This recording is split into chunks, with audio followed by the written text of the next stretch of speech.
Yo, yo, yo. Here I am looking especially mustachy. Hopefully, background noise isn't too bad. Probably fine. Here we are, doing a rant. We're doing 109 revised changes. Age of Ember and Frost. As the realms ignite with fiery power and frostbound cunning, the Draconians ascend from their volcanic sanctuaries, their dragon skin deflecting not just the fury of battle, but the elements themselves. These scaled warriors channel their innate might, leaving devastation in their wake. Alongside them, the mischievous goblins rise with their devious ingenuity, calling on their cunning wargs to devour the supplies of their enemies and sow chaos across the land. Yet, amidst fiery battles and icy plots, a haunting chill stirs in the dark corners of the realm, a whisper of the undead, echoing through frostbitten winds, promising that ancient powers may yet return. Alright, I always love flavor text. One of my favorite things in Utopia is, every time some advisor is truly sorry that I don't have enough runes to cast another fireball. Alright. General mechanics. We still have some insane hostile meter bouncing things. Um, I, the intent of this, I'm pretty sure, is to address raise bounces in one way or another.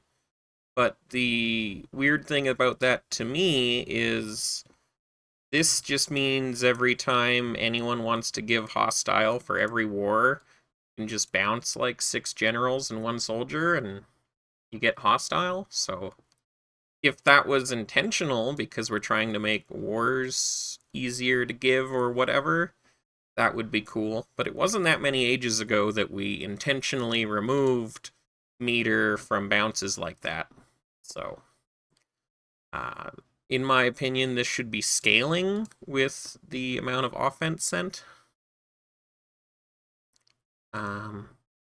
Otherwise, losses for raise bouncing increased by 60%. It's an interesting way to balance it. I'm not totally opposed to that. Because this doesn't actually decrease the power of raise bounces at all. You're still doing the same amount of kills, but having it cost more for yourself is fine. Now, you're paying quite a cost to raise bounce. You're not hitting someone for acres for credits. You're putting yourself at big risk not having incoming gains. So I'd say that the cost of raise bouncing is already pretty high, but I think that's a decent way to address it. Raise bounces have a base return time of 16 ticks, so that's not so bad. I believe the wording of it used to be that it was always a return time of 16 ticks, which was weird. But this just changing attacks from 14 to 16 I'm pretty fine with. Because a lot of raise bouncing was also done with plus hours and high attack speed, because then you'd get even better gains from your plus hours. So I don't totally hate this change as it is. But the raise meter thing makes no sense to me at all. So there's that. Mentor change, I think that's great if we can get it. I still am pretty sure that's just up to David, not up to Change Council. Base gains on learns and unallocated books. So I looked it up in the wiki. This is actually a slight buff. The allocated books is unchanged, but the unallocated books is buffed from 20% to 30%. So find those inactive targets, get extra books. Nothing wrong with that for me. And this goes from 30% to 35%, so very slight buff on learns in war. We'll see how it goes. New dragon. We don't know its strength yet or cost, so we don't know if it costs more, costs less. I'm just going to assume it's the same as, say, a ruby. We've had science dragons on and off over the ages. The problem with them seems to be that they're almost always the default after a certain point. Now, we have recently buffed dragons quite a bit, So we have 15% ME rubies, and that's crazy strong. So I could see these actually being decently in line. However, the minus 20% drafted soldiers is just taken straight out of ruby, so I think you should probably get something else out of that. I'm not sure what other effect you might want, but you should probably get a different one. Probably strong mid-age on. It might just be end of age. We'll see. It's sort of hard to evaluate. I'm not going to go over this. I'll just do it as we go through each race. We have a new spell, Inferno. It's like a super guile, only for Fireball. So, cool. And for this, I'm going to compare a lot towards age 108 because a lot of races weren't changed much and others were changed quite a bit. So I'd like to relativistically evaluate power levels. And we've got a capital K here. Typo. So you'll see Avian's essentially unchanged. We've got all the same bonuses with a very slightly changed birth rate. We got the same spells, the same military. Actually, that is a slight buff there. I didn't notice that. So an offense buff on the elite. That's pretty strong. Avians will gobble up any offense they can get. They're actually dropping an elite defense, so hitting them armies home is going to be pretty strong. So a modest buff to Avian, but they did lose Town Watch. And I'm pretty certain that without Town Watch, Avians are mostly terrible. Unless you run really high defense and you're not at risk of Nightmare, I think this is really bad because I ward 4 Avian Kingdoms last age. Maybe it was just 3. And they balloon in peasants, and then you just chain them. You get half the peasants, and then they Town Watch, and they go down. It's not so big a deal. Without Town Watch, we're going to see like 400-acre Avians with 30,000 peasants, and they're just going to get destroyed. So I'm not sure this is enough of an offense buff with just the +1 elite. We'll see how it is. Their unique ability, Skybound Strike. This is just always active every attack. 5% chance that a general you send out on an attack instantly comes home. On average, this is just 5% extra gains. You know, you have 20 Avians, they all attack. One of them gets 1 extra attack. That's 21 attacks instead of 20. So on average, not going to make a difference. In the situation where, you know, you're really important, Avian makes an attack, the armies instantly come back. Now they've got a bunch of acres incoming? Question mark? Like, does that instantly... Ooh, it looks like my camera froze at a pretty beautiful moment. I'll allow it. Does this mean you're instantly getting the land back? Like, that could be almost annoying in some circumstances because you're bloating your builds. If it was just the armies that came back, but maybe the general and land still was out, that would also be cool. Because that way, if you hit someone and you got your armies back right away, you could be like, ooh, I've got incoming, I've got all my offense, I could go massacre a TM. That would be a lot more tactical and fun. But I think for the most part, it's just not much more interesting than +5% gains. Every now and then, a specific Avian's going to get their armies back at a crucial point, and it's going to be really strong. But overall, I'd say it's only a slight buff, if not a nerf, due to Town Watch versus age 108. So keep that in mind. Avian's about the same. Dark Elf. We have still no rune costs. We have +10 going into +15% WPA. So that's pretty good. That's scaling. You still have the specialist credits. We actually have a nerfed offense on them. So pretty weak looking Dark Elf. Military-wise, you're still paying extra wages and stuff. They've also lost invisibility, so their thieves are going to be a bit more of a struggle to use, even with the free spec credits. Invis is really good on hybrids, more than just the extra TPA, which you can pay for. It's the minus losses are really important to maintain Night Strike runs and stuff. Their special ability is that when activated, their spells have a 15% chance to double cast. This is good. The only addendum I'd say is that the bonus cast should have no wizard failures, because it would be really awkward to cast meteor showers on someone successfully, and then it double casts and explodes your wizards for no reason. That would be hilarious, and people would bitch. But overall, you can consider this sort of like just plus 15% damage on instant spells. And it is slightly useful for durations, because if you fail that first cast and succeed on the second cast, which is, as likely as not, I suppose, it's also a benefit. So, and they have Inferno. I believe they're the only race with Inferno. So when you stack Inferno with Shadow Surge and Guile, you're looking at about a 65% damage buff to fireballs. I think I mathed that out earlier. It's not exactly because of the way this triggers, but overall you're looking at about plus 65% fireball damage. So Dark Elf is certainly truncated into this fireball role. They're actually eating nerfs in order to get this ability. So I'd say overall they're weaker than Last Age, and Last Age I found them pretty weak overall. But they do have a really unique sort of power spike with the fireball there.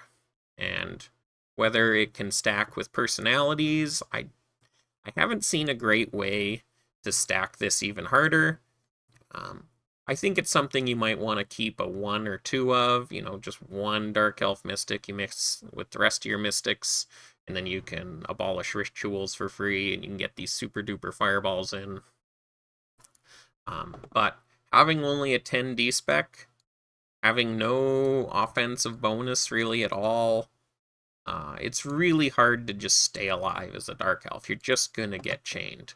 We saw a lot of hybrid Dark Elves in Age 108 that did terribly. And we saw a few pure Dark Elves, and they also didn't do great. So, I'm sure someone can make it work. I'm sure people will argue it's crazy strong, but to me, it just seems like a glass cannon, which you're allowed to have. So I'd say, yeah, about the same as Last Age again, as the Elf. Or the Avian, sorry. Dwarf!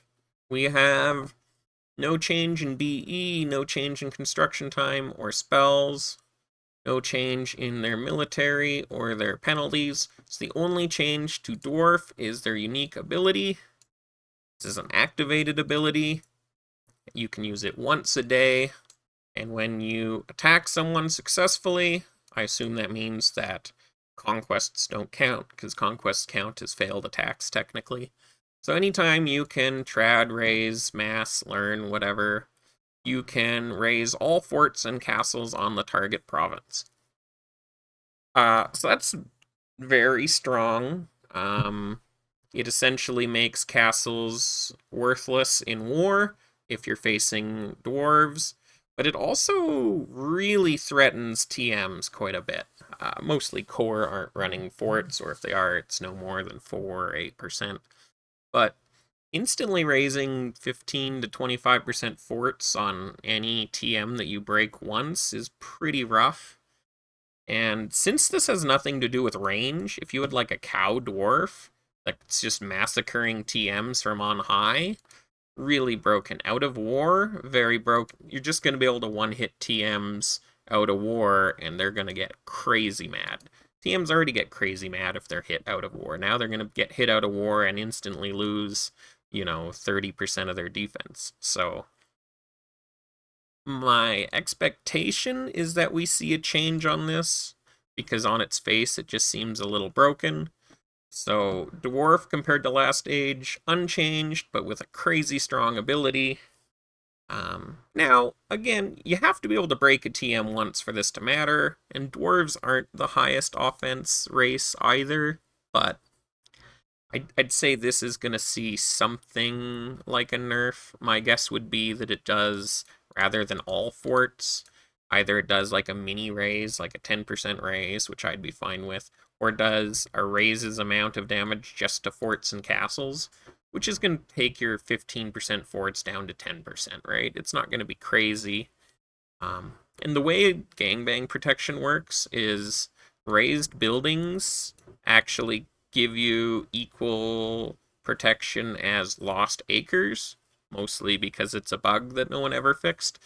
Which is why you may have noticed if you raise someone in war, they instantly go to extreme GBT, which gives them like plus 10% ME, which is all extremely poor balance and just buggy as heck, but no one's ever fixed it, even though I talk about it relatively often.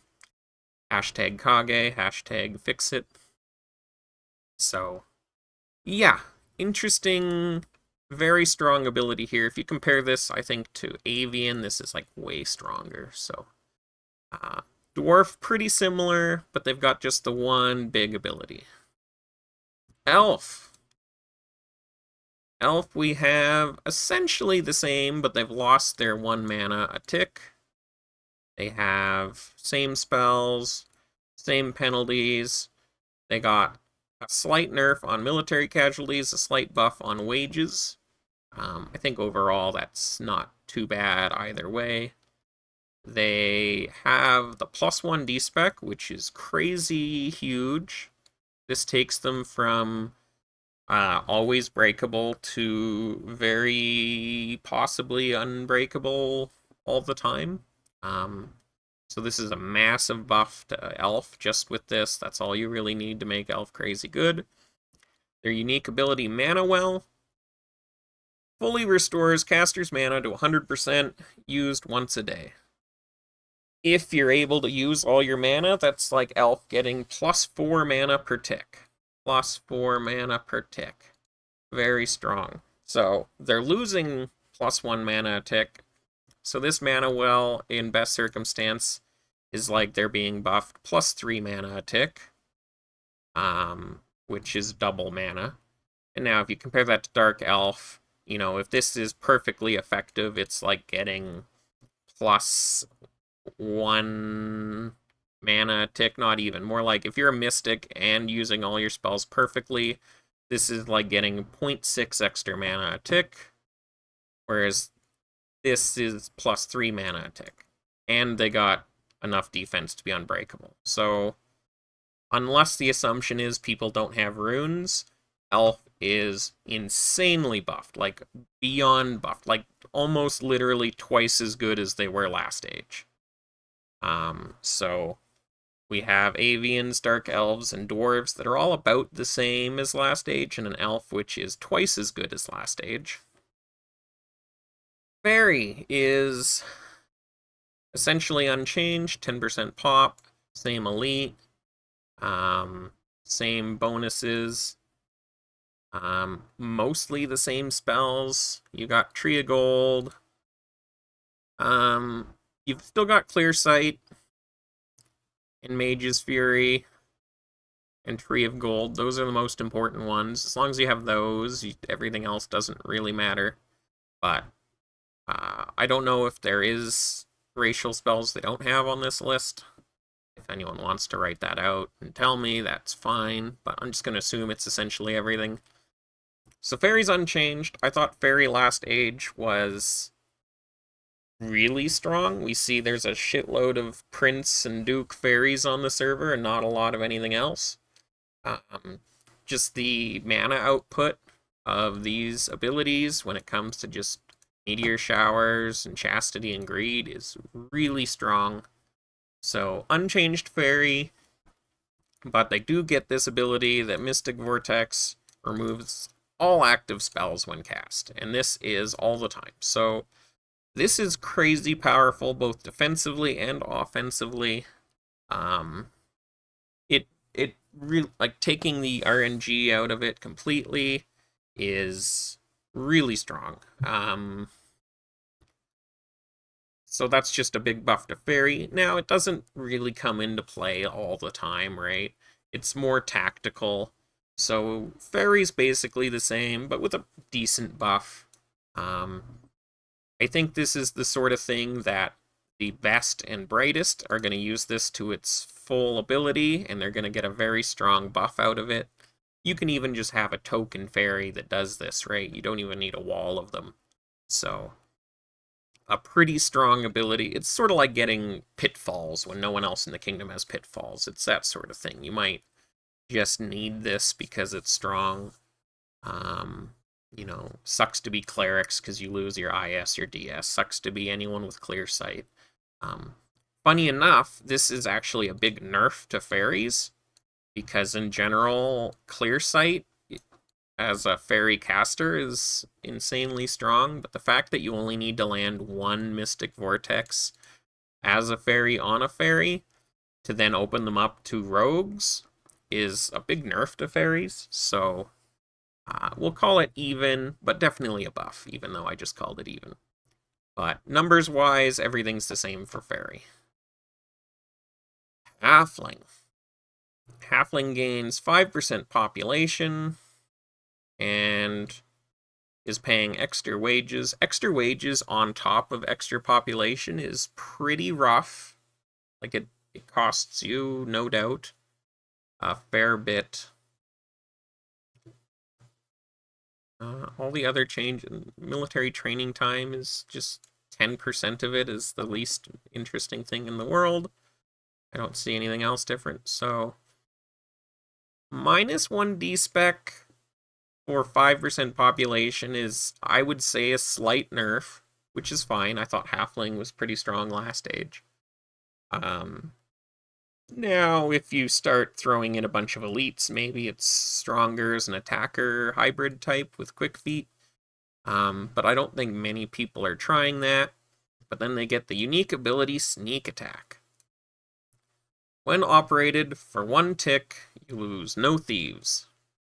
Insane buff. Insane ability, super duper strong. Now, it's only once every 24 hours. So in war, you're not going to be able to get full value out of that because I haven't seen a halfling rogue without ET on it before. So it's really hard to store up that much mana in war. But just the first tick of war, you're going to be crazy powerful. You can do all the riots, you can do all the arson, all the AW, all the props you want, and you're going to save, like half a TPA every time you click this button if you're using it for, high send ops. I think at once a day, it's actually pretty balanced.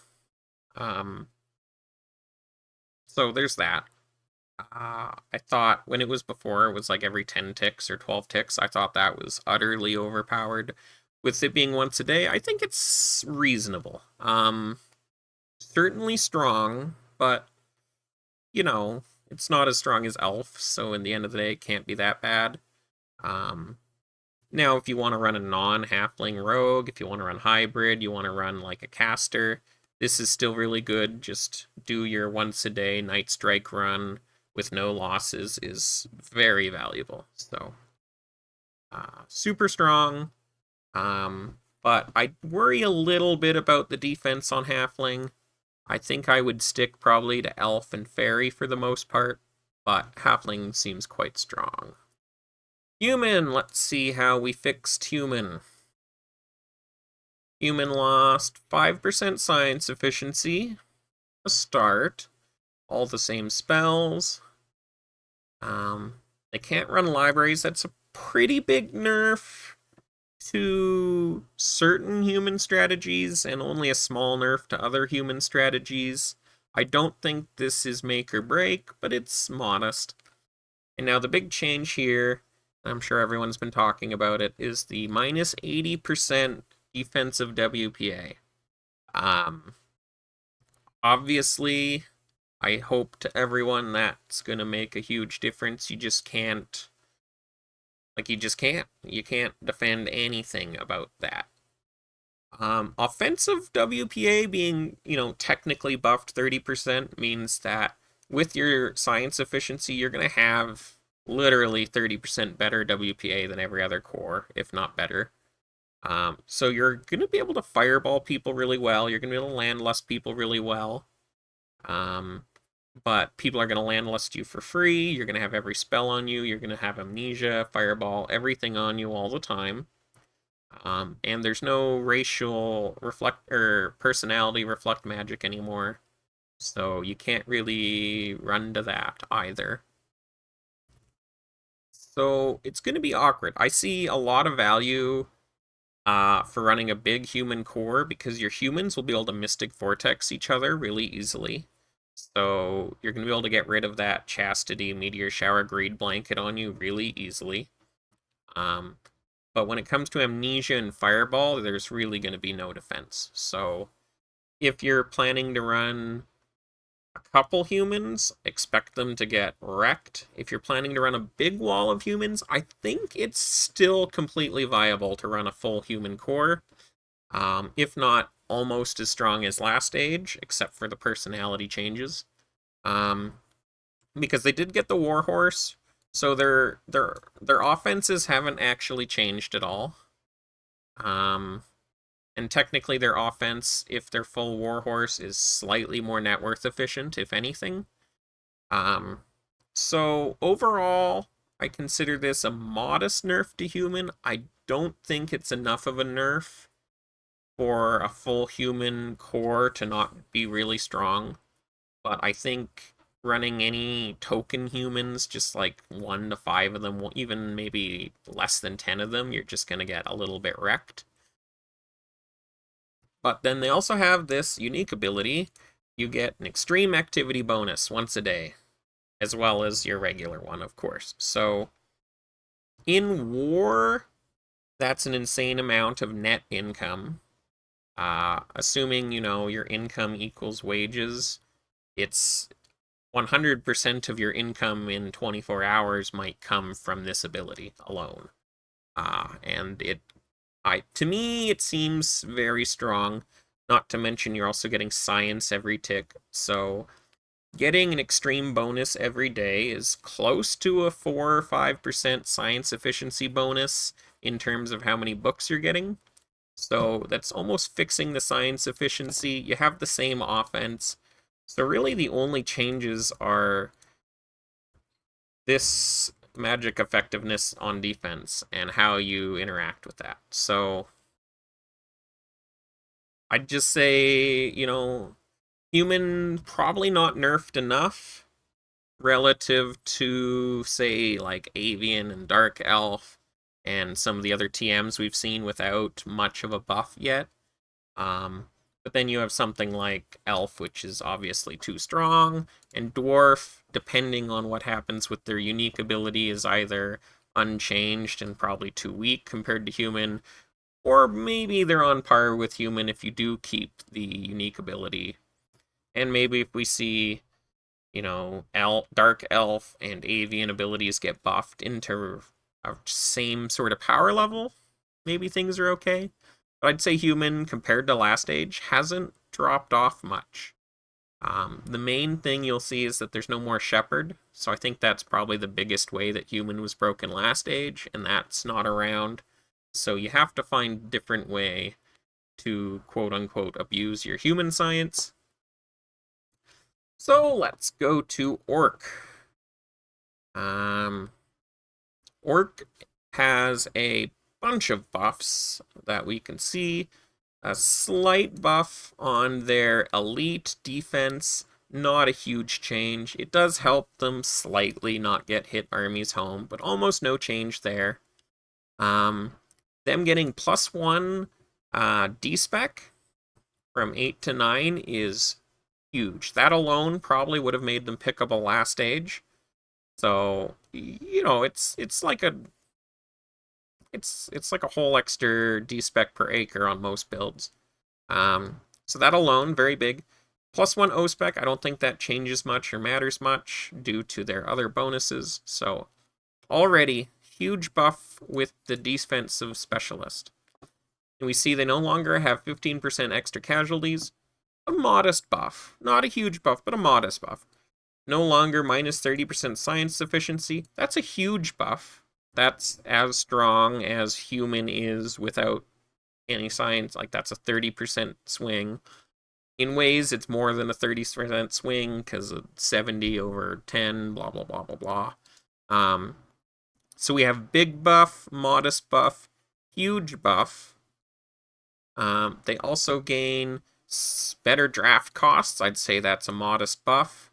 5% more gains. It's a small buff. So we got small buff, 2 modest buffs, a large buff, and a huge buff. And Warlord's Fury. You get a 20% plunder on all trads. Actually, it says all attacks. So presumably, if you plunder someone, you also get a mini plunder. Weird. So you get a mini plunder on all attacks, and that is also then buffed by Orc, so it's sort of like a 25% plunder. 27. So a modest plunder. And return 15% of military casualties. So my new understanding in the proposed rant, I wasn't sure what the heck this meant. My new understanding is that those are returned back to your armies at home. So unlike it just being minus casualties, which is what a lot of people were thinking, or it being like animate dead, which people were thinking, since these casualties go back home, you're instantly able to reuse 15% of your offense. So imagine a situation where you trad a TM with almost all your offense. Now you get 15% of that back, and, you know, could very likely then hit, you know, someone else. It's not 15% of your total offense back, it's 15% of your casualties, which isn't that high. So I think in terms of its, you know, auxiliary bonus where these units come back right away, it's not that crazy, but it is just minus 15% casualties. So I'd say this is a modest to big buff. So Orc off last age is buffed like 50%. So you have Elf and Orc in Revised that are massively buffed versus last age. And essentially every other race is about the same power level, all with like a minor increase from their special ability, with a caveat on Dwarf and their ability being very strong, but the Dwarf otherwise unchanged. Draconian. I was sort of flippant about these in my proposed rant. I just said, oh, they're a big ball of offense, they're overpowered, and I went next. I see that they've been scaled back significantly, so we'll see what happened here. We've got OME and DME. So this is better than just bigger numbers, because it gives you a lot of net worth efficiencies and like one-to-one unit efficiencies that you don't otherwise see. You've got 100% wages, minus 100% wages, so you never pay any wages. I think anyone that's warred as an attacker in the last 10 years will tell you how insane that is. Again, in a lot of wars, I would put myself saying the average corps has 0 income. Like, they pay exactly wages and maybe a tiny bit of draft, but they make no money. Now, Draconians are going to make all the money. You may as well have given them plus 100% income in war, or plus 50% income in war. So that's a huge buff, and we haven't really seen anything quite like that I can think of. The most I can see like this was at one point in age 96 when we had double races, I think.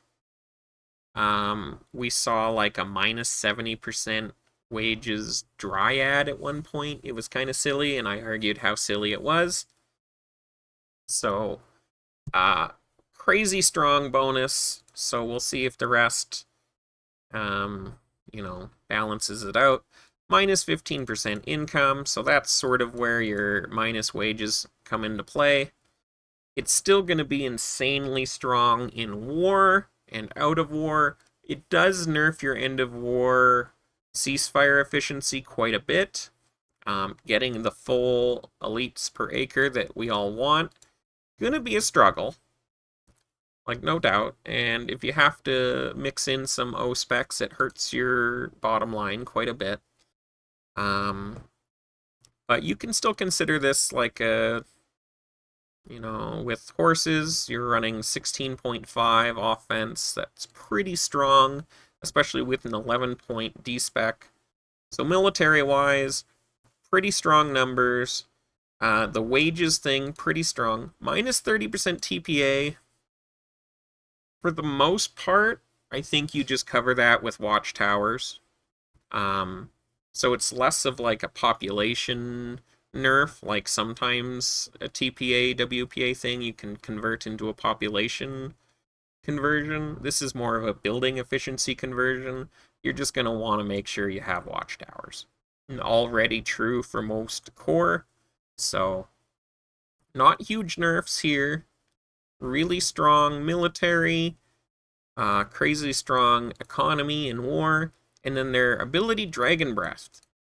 When it says destroying 1% of their population, I imagine that means you kill 1% of their D-specs, O-specs, elites, thieves, wizards, peasants? Question mark? I know that the Storms spell has similar wording, and it only lowers peasants. So I'm not sure. My assumption is that this kills 1% of everything. I think that's probably strong.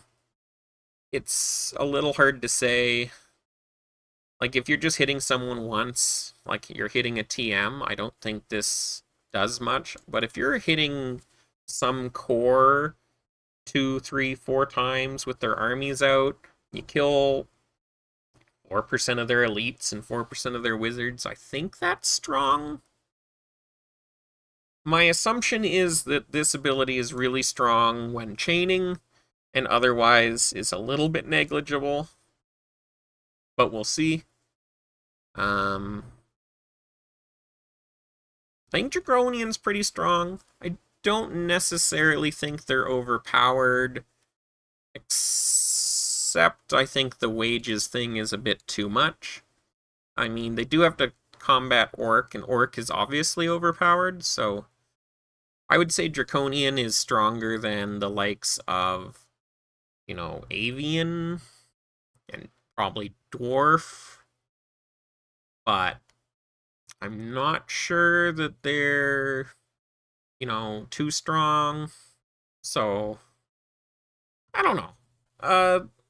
Having an 11-point D-spec is pretty crazy, because you can run, 8 D-specs per acre on your Draconians, and maybe you run Cleric, and now you have, like, 12.1 defense D-specs, and you have really strong elites that also have 6 defense home, and you're going to be close to unbreakable a lot of the time. You're going to be not able to be fireballed, and so you're going to have a ton of income with no wages to pay. I think Draconian's probably pretty strong. I'd say other than, like, your OP Orc here, Draconian's your next strongest attacker, maybe even rivaling our superhumans. So, I think we gotta run a little numbers, a little theory crafty on Draconian still, to see if it's too strong or not. My guess is you're just gonna have to cut this wages thing in half, and then you might be fine. Like, maybe if it's minus 50% wages and minus 20% income, it could be good. It also depends on personalities as well, so I guess we'll get to it, and then maybe do a recap of races and personality combos. Goblins! Goblin D's nuts, am I right? I made that joke last time, didn't I? 25% birth rates, meh. Plus 25% enemy military casualties. Very strong. Again, in the hands of people using it to its, potential. But that is pretty scary. If you also have the offense or defense to make it a struggle for other people. this working on defense means that if you're running a bit of a tanky build, people hitting you just lose all their offense. It kind of sucks. Plus 20% population is huge. And unique ability. When you hit them once a day, you can remove all of their food. Generally, this sort of thing is both overpowered and makes a lot of people mad.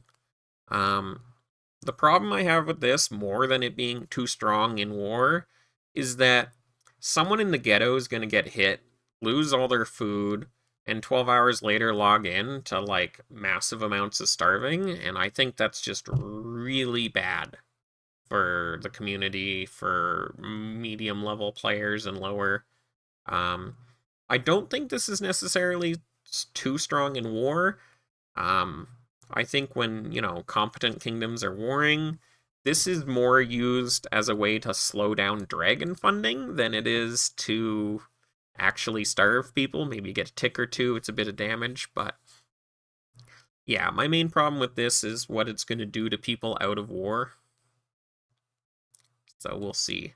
Their military is a 9999. With 20% population, they're probably pretty strong. But, I mean, honestly, Halfling has 15% population and 11-point elite. So, I feel like goblins might be a bit of a trap if people try to play them like big military guys, compared to just doing the same with halflings. I didn't see any halflings doing that last age, so I'm not actually super worried about them being too strong. The thing is, if they have 25 EPA, yeah, it's gonna be weird. But if they have 25 EPA, they're taking, almost double damage from meteor showers. So their penalty is their 60% damage from all magic sources, including the effect of fading spells. So this isn't duration on fading spells. It's like the MS is hitting you 1.6 times as hard. You're going to be paying wages on 20% extra population of military. And the greed, rather than being plus 25%, is going to be plus 40%. So you're looking at paying 280% wages on 120% population. Fireball down to 1 PPA, all that good stuff. A dark elf fireballing you for 250% damage sounds pretty bad. So I think Goblin's a trap for war. I think out of war, micro ghetto type stuff, it could be pretty valuable.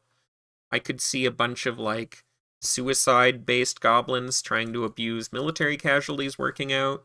But overall, I'm not too worried about goblins breaking the game or being too strong. I think maybe they're even close to underpowered, but I wouldn't want to buff them. Anytime you have big population bonuses, you have to be very careful. There's a very, very fine line between broken and overpowered and will never be combated by anyone else, and, just sort of unpickable. There's a very fine line of strong in the right hands, but not overpowered, and that's probably what you're looking for. But also some people just love starving, and so that'll be attractive to them. But yeah, again, I see this being really worrisome out of war for the average player. Maybe make it minus 75% out of war and minus 100% in war would be just a small way to make people a lot less upset. So, yeah, okay. Yeah, okay. Artisan, I assume, is unchanged. Except they're buffed with a passive 25% chance to get 15% of a building's cost back as building credits. It probably shouldn't say building's cost, because, a building costs 1,000 gold. Does that mean I get 15% of 1,000 gold in building credits? What it just means is 15% of the total buildings. If you multiply those numbers, it's 3.75, so you're getting a 4% rebate on buildings. It's nothing huge, but hey, it's free. You know, it just came for free. Um, so we'll see if other personalities are considered buffed or not to see if that sort of falls in line. I did theory craft that there's some good artisans next age, but it might have just been that some things are overpowered next age, and so if you put artisan on something overpowered, it's still overpowered. AKA, I was thinking about orc artisan again. I've been thinking about orc artisan every other age since like age 90, so maybe one day I'll run it. Necromancer. 15% WPA with nightmares. This alone isn't really enough to cast nightmares in most situations. You gotta work really hard on WPA to make nightmares work, and to have no other bonus other than that is rough. What you do have is your kills turn 10% into wizards, 15% into soldiers, 25% into peasants. I don't think this is particularly strong. However, I could just be wrong. I sort of feel like just like the fact that this has to be an attack mage means that you're so open to bloating, you're open to massacres, to assassinate wizards. You have nothing to fall back on. If you're in a situation where you have bad WPA, this is worthless. If you're in a situation where you're not getting huge casualties because your enemy's running stalwart, they're running hospitals, whatever, this doesn't do a lot. What you can do is just raise people out of war and get wizards. If you're not growing, find inactives, raise their soldier stack. Soldiers have 0 defense. You could find a province with 1 million soldiers, and you could break that province with 100 soldiers, and you'd kill 50,000 soldiers with that one offense that you sent. And you know what would happen? You would get 5,000 wizards and, and 7,000 soldiers and 250,000 peasants or whatever. So, overall, I think this is ghetto bait. I think Necromancer will be worthless for everyone that isn't, a small group of dedicated people who will make it work, and then use Nightmare, and no one else can use Nightmare because only Necromancer has it. But in general, my thought for this is after the first wave of war, you're not going to be able to cast Nightmare anymore, and you're going to have no other bonuses as an attacker, and it's going to suck. And because there's no Nightmare access to anyone else, you're going to see certain tankier core playstyles become extra hard to deal with. Because if you just have a bunch of 200 DPA core that you can't chain or really hit or do anything to, and you can't Nightmare them, it can be a bit of a problem. So, not a huge fan of Necromancer. I mean, I love the flavor of it. Like, I love the idea of it. I just don't see it practically working in Utopia. So I'm not sure how to fix that. I'm not offering a solution, really. I just don't know. Also, the starting bonus should be plus 400 with plus 400 soldiers. Saying. Clerics are essentially unchanged. Clerics are buffed. They got Illuminate Shadows. -1 self spell cost is actually very strong. And they have plus 7% spell duration, which, it depends on the self spell, and when it procs is sort of nice. It averages out to being not that cool, but when you do get the double duration, it's going to be cool. So a pretty significant buff for Cleric, getting Illuminate Shadows and 1 self-spell mana cost. We saw a fair amount of Clerics last age. Legacy ran Cleric Core famously and got trashed. There was quite a few Avian clerics out there. I think both 5'11 and 6'8 were running Avian clerics. And both were pretty successful. So I think cleric's looking pretty strong. I could even see a decent argument for running human cleric next age, even after I shit on it all age this age.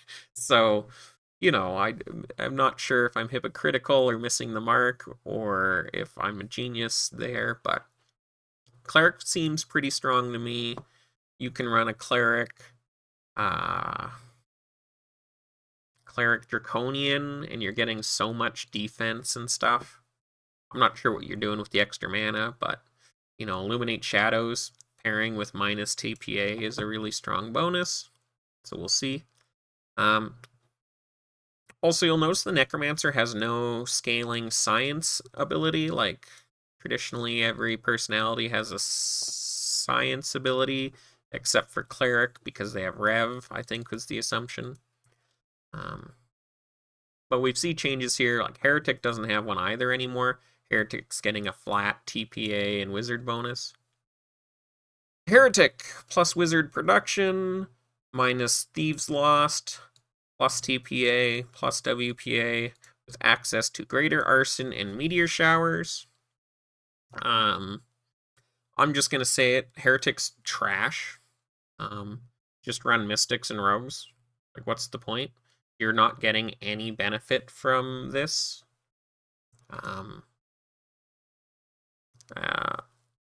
Their passive 10% chance, you gain 5% WPA on successful ops. So we'll do my math again. If you do 40 night strikes that are all successes in one tick, then you have plus 20% WPA to then also dump your mana. So, in ideal circumstances, Heretic is plus 25% TPA, 25% WPA, some extra wizards, and some sustain on your thieves. You have access to meteor showers and greater arson. All of this is trash. You don't have enough TPA as a heretic that you can avoid running watchtowers, so you're forced to run watchtowers. You sort of need to run thieves' dens. 50% TPA losses is fine for night strikes, but the RT, like the modded thief power, just isn't there. So you're also going to have to run thieves' dens. You have to run a high TPA, and you have to run watchtowers. And what does it get you? You're not doing any extra damage. You don't have extra stealth or mana.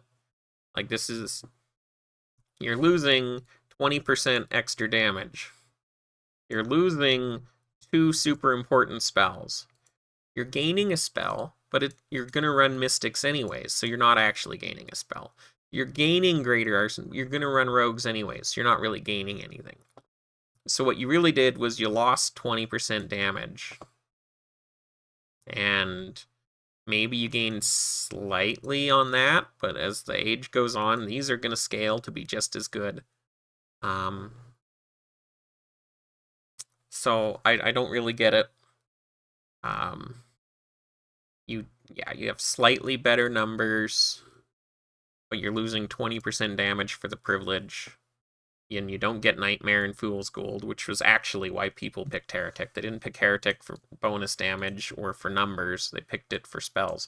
Now you get this spell wherever you want, Fool's Gold, because it's just attached to Dark Elves and Fairy. So you're going to have Fool's Gold on Mystics now, which means no gold is safe, because Mystics can Fool's Gold Mystics trivially, whereas Heretics could not. You don't have Nightmares anymore, so the Heretic is just, I don't know. It needs to be fixed or buffed. Either or. If you did something like this, where it was plus 10%, 10% for TPA and WPA, I could see that working and having big numbers and being good. You would have to save up a lot of stealth and mana and blow it all at once. There would be some tactical and strategic things you have to do there. But as is, the Heretic just sort of seems bad. Mystic. Mystics are getting buffed. They're gaining some spell. I don't know. They get Chastity. No. They get just Fool's Gold? Is that all that's different? So Mystics all get Fool's Gold now. And other than that, they're unchanged, except they get this ability.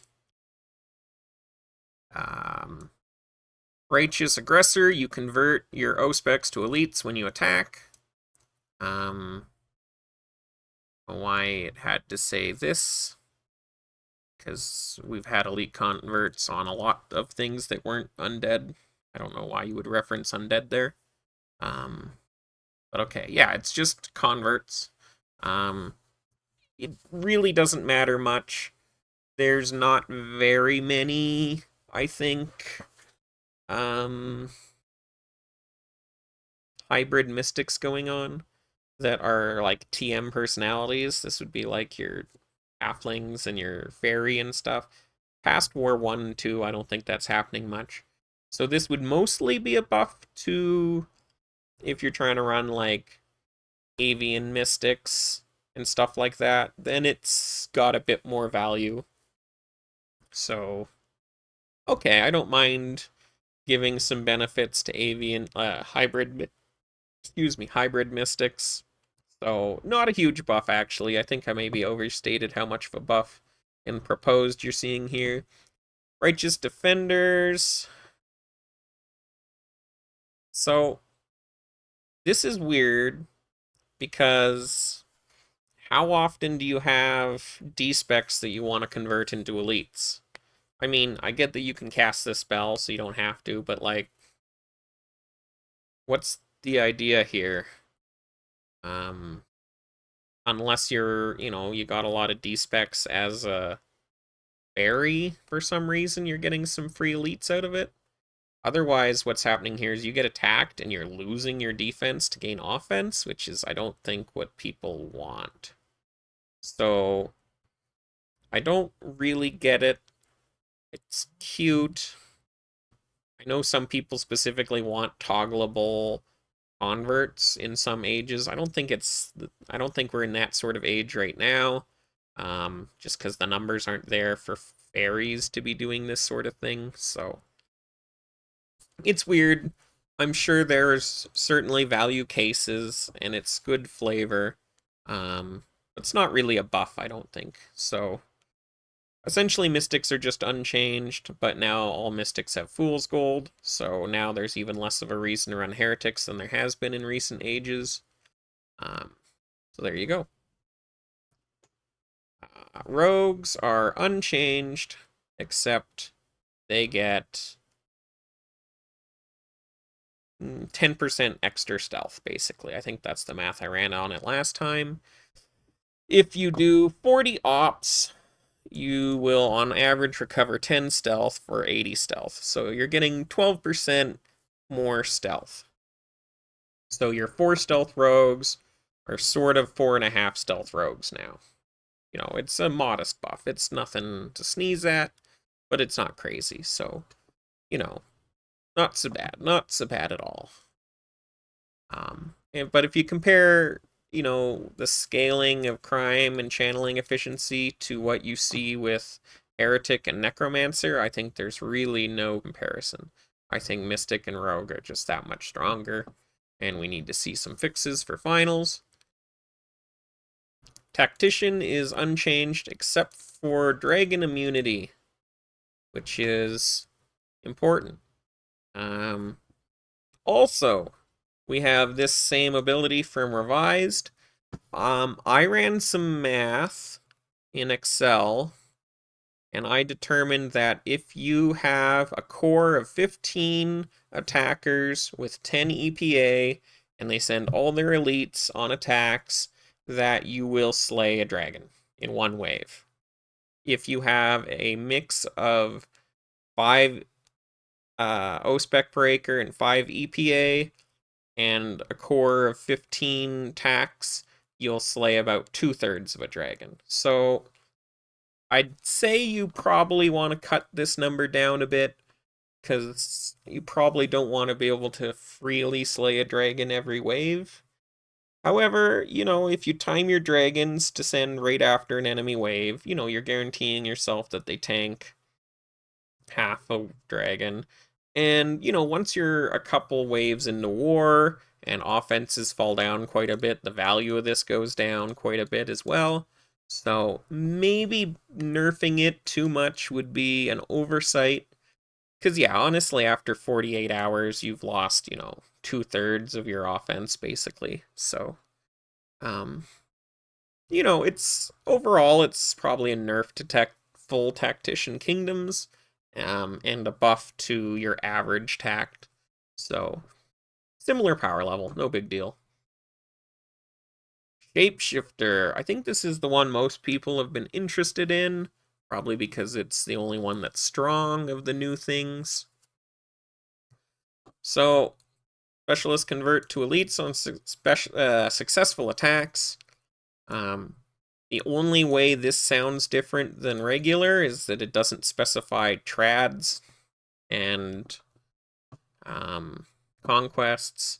Similarly, yeah, so similarly, this also doesn't mention all attacks versus land attacks. Usually you want that in there because you don't want people learn waving you to be also getting free elites. That's sort of counter to the general flow of Utopia over the last while. So there's that.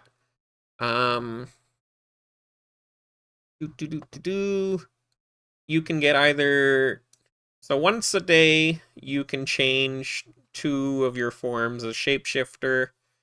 So basically, you're just going to pick one and run with it. Unless you're doing nothing, you'll switch to the other thing. 10% military casualties versus minus 25% self-casualties. I think there's essentially 0 time that you're ever using the offensive version of this. You're always going to be using the self minus 25% casualties. That's a pretty big bonus. That's almost as strong as a traditional cleric. And then you can choose to either have the effect of mist, minus 10% defensive losses, or plus 25% gains, which again, in almost all situations, you're going to go for the gains, unless you're just not attacking, or you're like only massacring, or something like that. So that's a lot. 25% gains and minus 25% losses with converts is really strong bonuses. Like you're giving 25% gains is a ton. Like traditionally you see a shepherd and their main shtick would be minus defensive losses of 15%. Whereas plus 25% gains is a fair bit stronger than that. And you've got minus 25% losses. So Shapeshifter seems pretty strong to me. What you aren't getting out of Shapeshifter is anything that scales. You're not getting any science effect again, like the other new changes we saw. But I think overall this is strong. 25% gains is essentially as good as what Tactician is. Minus 25% casualties. I think that's going to be really strong on a lot of people. Again, this should be 400 elites, 400 spec credits, and 400 soldiers, because everything's been that number forever. I don't know why we keep trying to use 500 suddenly. Unique ability. I said this before. I think this is actually worse than not having it. When you're landlusting someone in war, as an attacker, you don't want them losing extra land. That's the land you're trying to landlust. So I get like the idea of the flavor, I suppose. I mean, I don't know how it ties into Shapeshifter, but it's actually not helpful. So I think Shapeshifter's strong. I think it's strong enough to be in line with Tactician. So that's sort of the power level you should be going for. And Warrior. Warriors are awkward. +1 general is worth, you know, plus 5% offense. You're certainly losing out on offense here. This bonus again, you can take averages, and averages are, this is just minus 20% losses on average. So we traded 15% offense for a general and minus 20% casualties, and slightly better mercs and prisoners. Overall, this just feels like a nerf to warrior. Again, if you can find a good way to use the general, it's great. But in the perfect situation, this general is only as good as the shapeshifter gains or the tactician attack speed. So you have to make mercs and 20% casualties as good as, you know, all the other bonuses. So I'm not a huge fan of not having a single plus offense personality. Sometimes you want the option to have offense in your game, right? Especially when we see some pretty strong looking TMs. Um, but, we'll see.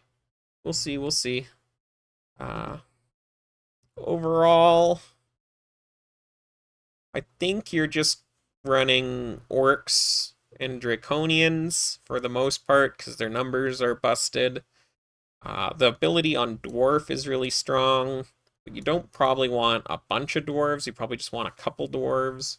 I could see something like a couple fat dwarf artisans that you use to feed runes to your elves, and then they can also open up TMs to be murdered by your other provinces.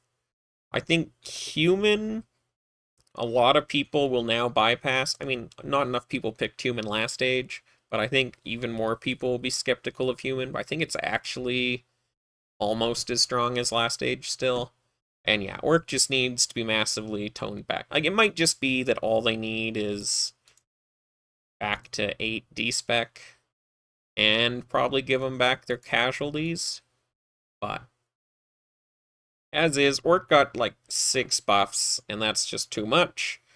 Draconian, I think minus 100% wages is not something you can do without some significant nerfs. You could do something like minus 35, minus 50% income instead. Like, you could really hit them in the balls on income. And I think that would be a lot cooler, but it's really fine line. It's really hard to tell balance. You have a lot of weird, massive changes or buffs like this that I don't think you can necessarily gauge it on paper. I think you're going to need, a whole age worth of wars and dynamic kingdom setups all interacting with each other to see, oh, this worked or this didn't work. This needs to be balanced, but we don't actually have that. What we have is, maybe 3 days of Genesis with small kingdoms, which is just not really a testing ground for any of this. It's only really a testing ground for finding bugs.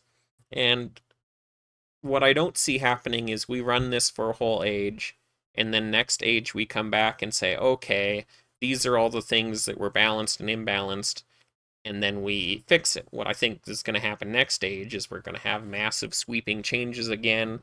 Everything that seems busted is just going to be scrapped and changed, and we're going to run through this all again. So I would like to see changes that do one thing at a time or have a lot more thought and testing put into them, because I don't think you can add this much new stuff with no environment for testing and expect it to come out in a way that everyone's going to be happy with. I think changes like this lead to 70% of Utopia ending up with underpowered setups, and it's fine if they're only interacting with each other, but they're going to be really annoyed about the other 30%. You're going to have 10% of people that pick what ends up being just overpowered, and they'll be basically untouchable, and either they sit on top and they bully everyone, or they sit in the middle and everyone dodges them, and that's lame for everyone involved as well. And then you have like 20% of competent people, they picked pretty well, and, that's fine, but what I want is 80% of people to pick something pretty close to strong, pretty close to optimal, and interact with everyone fairly reasonably, And it's fine if you have that 10% of people that pick a really strong strategy, if the assumption is that, the people that didn't quite hit the mark are still in play, are still powerful. Um, but I don't like the idea that maybe half of these picks as written are so far worse than the best picks that it's almost becomes impossible to play the game. Um, so those are some issues I have. I also have a few issues with the food thing out of war because I don't want, new players or even just casual players to, they lose their food twice in an age and they just say fuck it and they quit. I can see similar things happening with the dwarf fort. So, otherwise, I really like the unique abilities. I think there's no reason to have unique abilities on the personalities. All of these could just be just the bonuses. Like, there's no reason to say the unique passive Dark Pact. If you just erase that and had these as the bonuses to the personality, like, no one's gonna complain. It's just it's a weird thing. Um, Overall, I think what is also likely to happen in finals if people don't work too hard is that we're gonna, see an overcorrection on something like Draconian, Orc, and Dwarf. They're gonna get nerfed a bit. And then what's gonna happen is that all the TMs that are the same strength as last stage all get these sort of sweet buffs. And now you just have a meta where running 15 TMs just sort of wins all the time, which I find a little boring. So, we'll see. I enjoy the changes, but I think there's a lot of work to do before finals to have a balanced and fun game for everyone. Um, but I do appreciate a lot of the new ideas. Like I like the idea of the heretic. I like the idea of the necromancer. It's just that you can't, also screw up the general meta of the game at the same time if you can help it. Um, Anyways, worst case scenario is it remains unbalanced and I pick something awesome and have a great time. So, thanks for everyone listening. This went a little over an hour, not so bad. I've actually got chores to do and stuff, but on a whim decided I should